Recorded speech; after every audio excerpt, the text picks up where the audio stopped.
I had driven by this Gen 1 Montero that had just been parked outside in front of a house for many, many years. And I hadn't had a chance to stop, knock on the door, and, see if it was for sale or anything like that. Well, small world, because it turns out that our warehouse manager's wife was friends with the wife of the guy who owned this house and owns this Montero. And so they just got to talking about Monteros at work one day, and it totally came up. And then next thing you know, I was able to buy this thing. It hadn't moved in 12 years. The wife wanted it out of the front yard, and I was just the man for the job. All right, it's time for a fleet update since we just added to it today. So what do we got? 1989 Montero with the V6 automatic transmission, long wheelbase, one owner, 181,000 miles. It's a really clean rig, really nice. But the rear axle is broken, and coincidentally that's what we're calling this vehicle. We're naming it Axle. And since it's been sitting for about 12 years and hasn't run in that whole time, it's gonna probably need an entire new fuel system, as well as maybe some engine work, all new fluids. So first step, get the new axle in it and then go from there. So that's the plan, but it's a really nice, it's gonna need all new moldings and everything like that. Eventually I gotta kind of finagle this door hand. Oh, there we go. As you can see, it's not bad. It's hard to find Gen 1s that are still in this good a shape. Like, look at these seats. This is the bouncy seat. 181,000 miles. Just really clean. I know it's like actually dirty, but for a Gen 1 that's been sitting outside for 12 years, I mean, this is impressive. And the paint also isn't that bad on it. On the roof is probably the worst part. As you can see, a little bit of this rust bubbles and everything. But the thing is, if we get this running and driving, which at this point we're pretty damn confident that we'll be able to, this could make, like, I don't really know what our plans are for it at this time other than to test out Gen 1 parts, but like this could make a great restoration piece. I don't know if it would ever get so far that we'd want to repaint it, because the paint's not that bad, but short of that, I'd like to get this to the point where literally every little thing works on it, and drive it, put some miles on it, and yeah, bring it back to life and use it. So that's kind of the plan for Axle. Here we go, 12-year-old gas.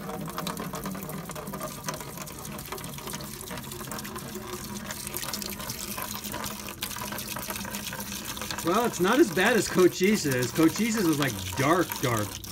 This one just looks like pee. Yo, check it out, guys. We're starting work on the 89 Montero named Axle. We've had it for a few months just sitting outside, but now it's its turn to get back on the road. It hasn't run in 12 years, so we got it all.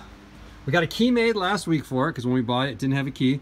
Got the interior all vacuumed out, cleaned up. And what we're doing now is draining the gas out of the gas tank, and you can see that's why it's called Axle, because it's got a broken axle right there. So we're gonna get that swapped out.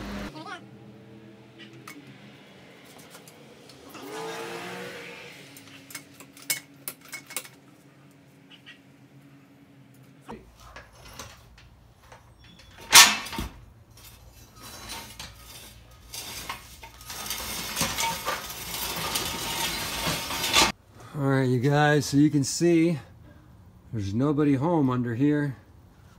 There's the rear axle.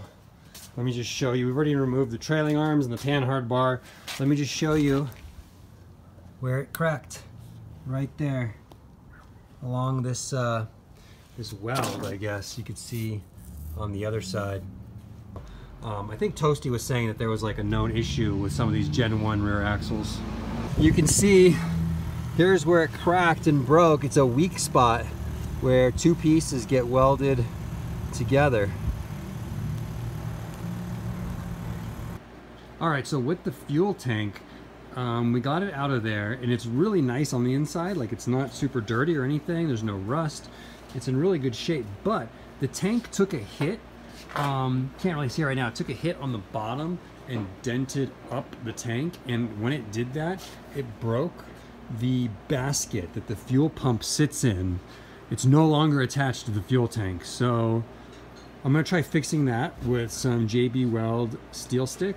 It's like a putty, and I'm just gonna basically put a little bit in all the four corners where the basket was attached and like press it down and let that dry, and I think that should be fine. It's impervious to fuel and it dries permanently. This is what you can use to seal cracks in a fuel tank if you have one. So yeah, I'm gonna give it a shot. Check it out, look at that axle, it's looking beautiful. Just hit it with Rust-Oleum rust reformer, and then we'll give it a coat of paint, but it's looking good. And then over here, the frame, we took a wire wheel to it, cleaned up the frame.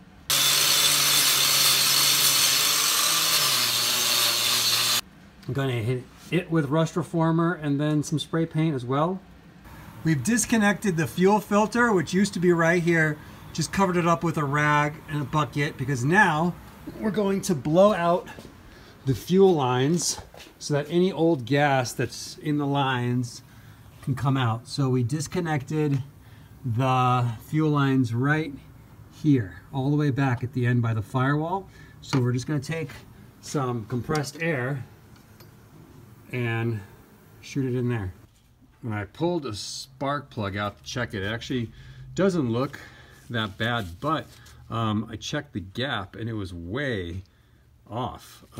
So then I checked the part number on the spark plug, and it's an NGK, but it's totally the wrong part number. So got 6 new ones going in. There's the part number for you. Only thing worth noting on these is it takes a different spark plug socket than other Monteros that I've worked on. It needs a 13/16 spark plug socket.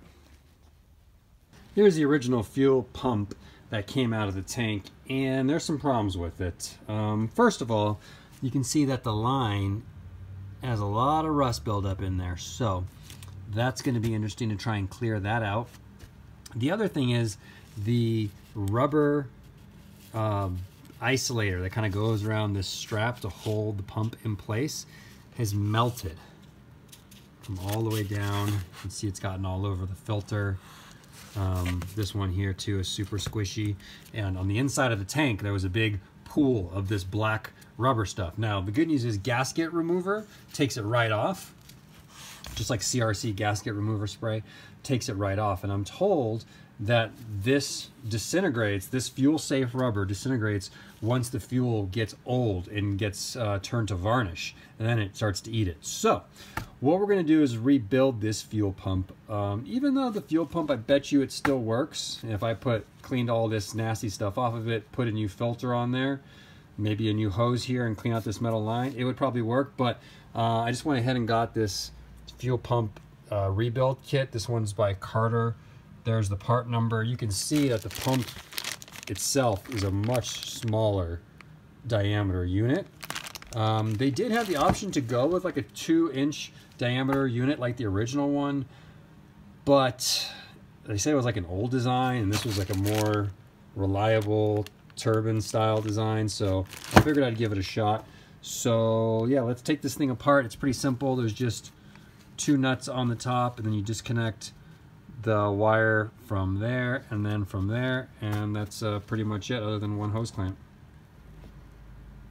Well, I take back what I said about this thing probably working if we tried it. Look at that, completely stuffed up with rust. So yeah, definitely a good thing we're changing it. Gonna soak this line on the hanger in Evapor-Rust to try and dissolve the rust that's inside of this hard line, because getting a new hanger wouldn't be that big of a deal. We could use a Gen 2 fuel pump hanger, which we always have in stock and sell, but the wire harness is different on a Gen 1, so we'd have to cut it, and I'd like to avoid that if possible, so we'll see what some Evapor-Rust does to this line. All right, I got the fuel pump all rebuilt. This took about a week, mostly just because I had to keep soaking the inside of the metal lines with evaporust to get all of the rust outside of the line. So what I would do is I would kind of prop the fuel pump hanger like that, and then use a little funnel to fill up this line with evaporust, let it sit for like 24 hours, pour it out, take like a pipe cleaner brush in there, cleaning out this hard line. I just repeated that for like 4 or 5 days, and you can see here's like what came out of that line, all the rust that has dissolved and everything. So, but now the inside of that line looks really good. So here's that new Carter fuel pump rebuild kit, and yeah, the one thing about it is that it's a much smaller diameter pump, whereas the old pump was 2 inches in diameter, and it sat right up against this strap to keep it in place. This one feels pretty good where it's at though, just by being pinched in at the bottom and at the top by the hose. Doesn't feel like it's going to go anywhere. I can't go too far because it's still got this around it, and then the basket's probably going to be putting some pressure on it like that on the filter or sleeve, I should say. But just see what should I point out about this kit? It's pretty straightforward. There's no instructions or anything that come with it, but it's pretty straightforward. Only thing you have to do is attach ring terminals on the 2 wires. And one thing that I did do though with my ring terminal kit is I stripped off this pink insulation off of it, just because like if you're using these random Chinese terminals, I have no idea if this plastic is fuel safe. Like, is that a thing? I don't know. Like, but I don't want to take the chance of gas like dissolving and eating this and just clogging up the new pump. And if you look on the original one, on the OEM one, can you see right there? The terminals, they don't have any insulation on them. It's just metal crimped onto the wire. So I think that'll be all right. So yeah, you just basically put the pump in. It comes like this rubber sleeve that goes around the whole thing, maybe to dampen vibrations. Then it's got this rubber piece that sits on the bottom with your sleeve on there. You've got a new piece of hose with 2 hose clamps. You've got the wire harness with the 2 terminals that you need to provide and attach on your own. And yeah, that's really it. The kit also comes with these 2 giant pieces of rubber, these giant O-rings. I have no idea what these are for. Maybe they're for if you needed a gasket at the top, but I'm going to use a new OEM gasket. So yeah, fuel pump is rebuilt, and it even says in here, the one thing it does say is, this upgraded turbine style pump is a replacement for the original 2-inch diameter pump. This smaller, more efficient design draws less current and will fit into the existing vehicle applications with the hardware provided in this kit. So there you go. We'll see how she works. I got the rebuilt fuel pump installed. As you can see, there she is. Focus. And I was a little worried about that that filter because it's a lot bigger than the OEM one, but as you can see, it still fits in the basket. The only problem is I left my flashlight in there. So with the pump and sender in now, what I'm going to do is, that's just an easy way to seal those big holes in the tank, because I want to refinish this, but I didn't want any crap falling inside the tank. So I'm just going to put some tape over this stuff and over these 2 holes, and then we're going to take off all the rubber connections on those lines so we can replace that with new rubber and just clean everything up, take off the side shields, and yeah, refinish everything, paint it all, put it all back together. Over here, what's going on is the radiator is missing, because we noticed when we looked inside in the radiator cap, there's just a lot of like scaling and buildup. You know, maybe this radiator, it's the original one, obviously, maybe it needs to go to Radiator Shop and get completely refreshed, have them go through it. But for right now, what we're just doing is we've taken a hose, cleaned out as much as we can, but now we filled it with, we just taped off or just put gloves over all of the ends and filled it with Prestone Super Flush and some hot water, and we're just letting that sit for a while, and we're going to shake it up and try and get it as much of that scaling out as we can, just to keep it all out of the block when we fire this baby up. If we can get it out now, that's ideal. The other thing we did is we noticed that there was a lot of like just bugs and hair and nasty stuff like along the front face of the radiator.